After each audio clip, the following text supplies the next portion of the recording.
कल्पना करो, पूरा ब्रह्मांड भय से कांप रहा है। देवता छिप चुके हैं, आकाश में बिजली लगातार चमक रही है और ब्रह्मांड के मध्य दो अनंत शक्तियां आमने सामने खड़ी हैं। एक तरफ है स्वयं महादेव, जिनके क्रोध से समय भी थर्रा उठता है, और दूसरी तरफ सृष्टि के पालनहार श्री हरि नारायण। लेकिन आखिर ऐसा क्या हुआ कि दोनों देव युद्ध करने के लिए तैयार हो गए? क्या सच में डमरू और शंख की टक्कर से पूरा ब्रह्मांड नष्ट हो सकता था? और कौन थी वो रहस्यमयी पंच सुंदरियां जिनके छल ने देवताओं तक को भ्रमित कर दिया? कथा शुरू करने से पहले आप सभी सच्चे सनातनी हैं तो वीडियो को लाइक और सब्सक्राइब जरूर करें और प्यारा सा कमेंट जरूर करें। आज की यह कथा शुरू होती है पाताल लोक से। पाताल लोक में 5 अत्यंत शक्तिशाली सुंदरियां रहती थीं। उनके 5 पुत्र थे जो अत्यंत पराक्रमी और अभिमानी थे। लेकिन धीरे धीरे उनके पुत्रों ने तीनों लोकों में आतंक फैलाना शुरू कर दिया।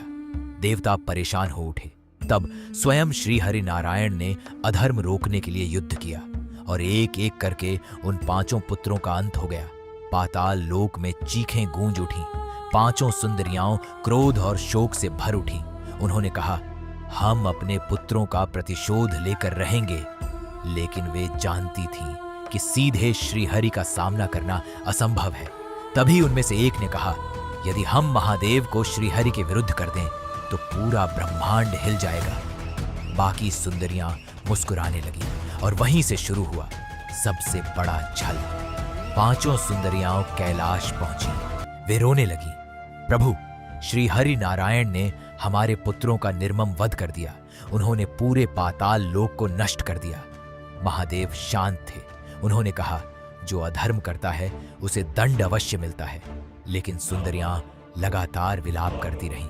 प्रभु, क्या एक माता का शोक भी आपको नहीं दिखाई देता?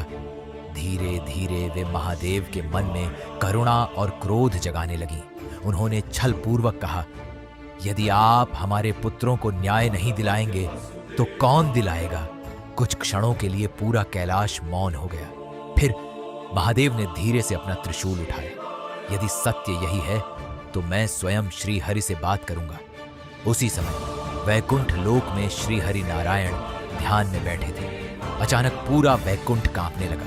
गरुड़ घबरा कर बोले, प्रभु, महादेव आपकी ओर आ रहे हैं। श्री हरि ने आंखें खोली और अगले ही पल कैलाश जैसी प्रचंड ऊर्जा वैकुंठ में उतर आई। महादेव प्रकट हो चुके थे। उनकी आंखों में रौद्र अग्नि जल रही थी।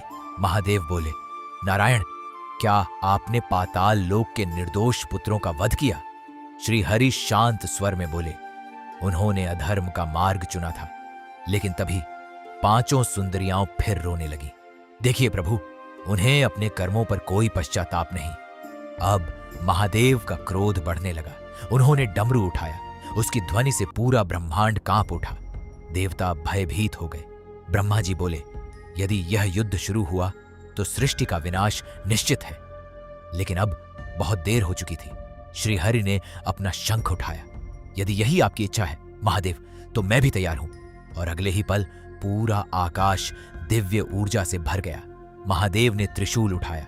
श्री हरि ने सुदर्शन चक्र। दोनों की शक्तियों से समय रुकने लगा। समुद्र उफान मारने लगे, पर्वत टूटने लगे। देवता भय से कांप उठे। तभी महादेव ने डमरू बजाया। एक उसकी ध्वनि से दिशाएं कांप उठी। लेकिन उसी क्षण श्री हरि ने शंखनाद किया। दोनों दिव्य स्वर टकरा गए और उसी पल ब्रह्मांड में भयंकर कंपन शुरू हो गया। तारे टूटने लगे, आकाश फटने लगा। देवता चीख उठे, रोकिए प्रभु, अनर्थ हो जाएगा। लेकिन 5 सुंदरियां अब भी आग भड़का रही थी।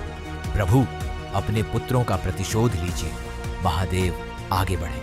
श्री हरि भी युद्ध मुद्रा में आ गए और तभी महादेव ने अपना त्रिशूल पूरी शक्ति से आगे बढ़ाया। उसी समय श्री हरि ने सुदर्शन चक्र छोड़ दिया। दोनों अस्त्र टकराए। धड़ाम!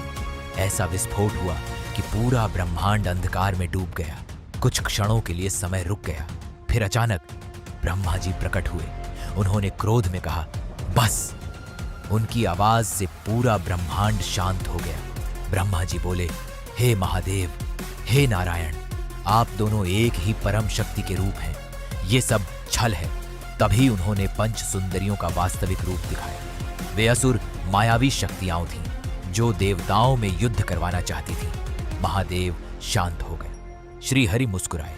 महादेव बोले, नारायण, माया इतनी प्रबल थी कि कुछ क्षणों के लिए सत्य भी छिप गया। श्री हरि ने कहा, जहां शिव हैं वहां मैं हूं, और जहां मैं हूं वहां शिव अवश्य हैं। फिर दोनों देवताओं ने मिलकर उन मायावी शक्तियों का अंत कर दिया। पूरा ब्रह्मांड फिर शांत हो गया। देवताओं ने राहत की सांस ली और उस दिन संसार ने जाना, शिव और विष्णु कभी अलग नहीं हो सकते। दोनों मिलकर ही सृष्टि का संतुलन बनाए रखते हैं। अगर आपको ऐसी रहस्यमयी और सिनेमैटिक देव युद्ध कथाएं पसंद हैं तो वीडियो को लाइक जरूर करें और चैनल को सब्सक्राइब कर लीजिए, क्योंकि यहां आपको ऐसी ही अद्भुत पौराणिक कथाएं देखने को मिलती रहेंगी। हर हर महादेव। जय श्री हरि।